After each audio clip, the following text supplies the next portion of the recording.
Okay guys, we're going to do the first question. This is the first question from your worksheet. We're going to do it together.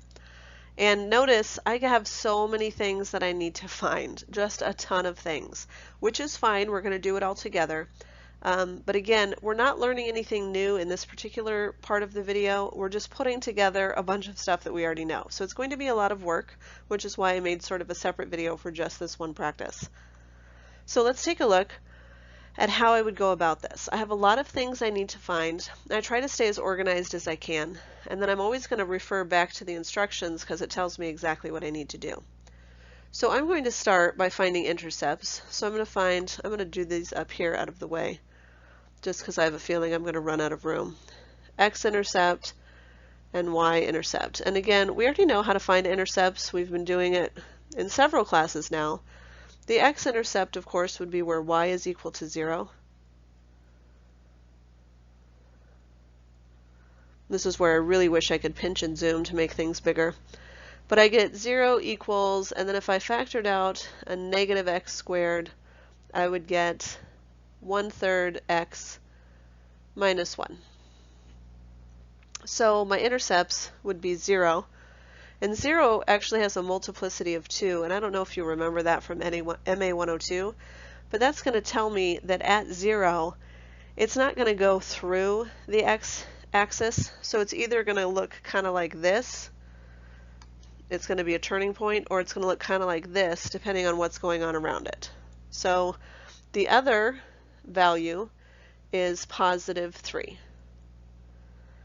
Then I'm going to find my y-intercept, and I kind of already know it, don't I? But just in case we didn't, remember we would say y equals 0 cubed over 3 plus 0 squared, which of course is 0. So the y-intercept is 0, 0. So again, I could write this one as 0, 0, and this one as 3, 0, and these are the points that I'm going to graph. So this is the part I would do first, and then of course I would plot those points. So 0, 0, and 3, 0. 2 points on my graph. Wow, I feel so accomplished now. And I'm just going to mark off that I found the x and y intercepts so I can keep that in mind as I go. Then it says we need to find the critical points. So that of course is found using the first derivative. So I'm going to sort of try to keep this as organized as I can. So in finding the first derivative, I'll be able to find several things. But let's go ahead and do y prime. And that would give me negative 1/3 times 3 x squared. So negative x squared. And then plus 2x. So that's my first derivative. Of course, I'm going to set it equal to 0. And I want you to note, I haven't said anything about it yet, but I want you to note that obviously this is a polynomial function. It's a cubic function. So it's continuous and differentiable over the entire domain. There are not going to be any asymptotes. No asymptotes. I got to spell it in my head. No asymptotes. So now I'm going to continue. I'm going to take out a negative x, which gives me a positive x minus 2.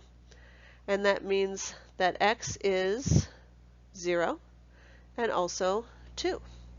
So those are critical points. So critical value at x equals 0 and x equals 2. Check, check. Open intervals where the function is increasing and decreasing requires me to take those points and split up my domain into 3 segments in this case. And again, I don't need to see a lot of work there. In fact, I prefer not to because there's so much other work that you have to show.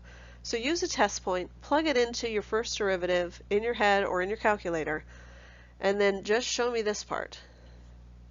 So negative, positive, negative. So again, I'm looking at increasing from 0 to 2 and decreasing from negative infinity to 0 and from 2 to, I don't know why that says 0, that should say infinity. 2 to infinity. So check, check. Notice I really like checking things off. Open intervals where the function is increasing, decreasing. Now we need to go on to the intervals where it's concave up and concave down, which of course means that I have to find my second derivative.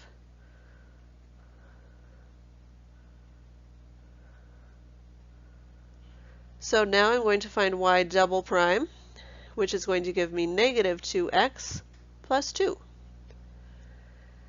Set that equal to 0. I'm going to end up with negative 2 and then x minus 1. Don't screw up the signs. And then x must be positive 1. So I only have one point of inflection, or possible point of inflection. I don't know that it is yet. Negative infinity to 1, 1 to infinity. Let's again check our intervals in our heads or calculators. And I find that it is in fact a point of inflection. So what I can determine from this is that I have a point of inflection at the point where x equals 1. And if I want to, I can actually find the coordinate of that point. Might not be a bad idea. Quickly in my head, that would be negative 1/3 plus 1, so 1 comma 2/3. So that's going to help me when I graph. And then it also tells me that it's concave up from negative infinity to 1 and concave down from 1 to infinity.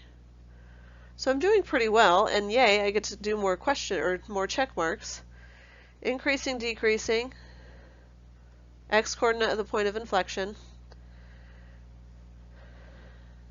concave up, concave down, and then the only thing I'm missing are relative minima and maxima, and for those I really do want to find the coordinates. Real quick before I forget, I'm going to go ahead and plot this guy, 1 comma 2/3,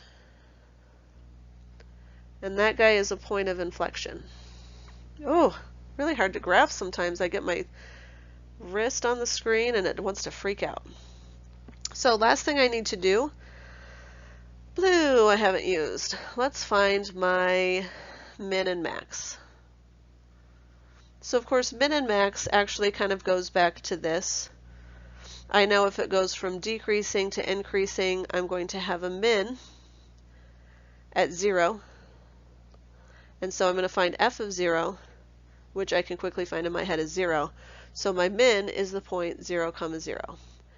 I'm going to have a max, because it goes from increasing to decreasing, it must be a max, at 2. And again, doing all of that work, if I plug in 2, I come up with 4/3. Either in your head or in your calculator is fine. So 2 comma 4/3. And of course I've already graphed that point 0, 0, but 2 comma 4/3 would be about right there. So I have a basic idea of what my graph looks like. Still not great, but I got to go with it now. So I'm going to rely heavily on increasing, decreasing intervals right now. So from negative infinity to 0, it is decreasing. And also concave up. It's actually concave up all the way to 1. So it looks like this is going to decrease to about here, still be concave up until, where's the point of inflection? 1 comma 2/3. So I didn't quite hit the 1, but let me just, looks kind of like that. I didn't still quite get there. This should go to about 2/3, concave up.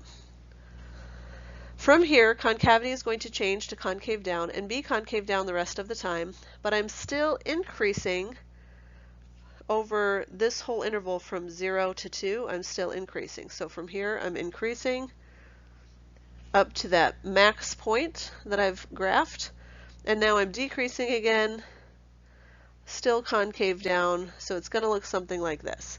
Now, could I be more precise than this? Of course. I could find a point somewhere over here or somewhere over here, but really, this is all I care about. This is a really good sketch of the graph.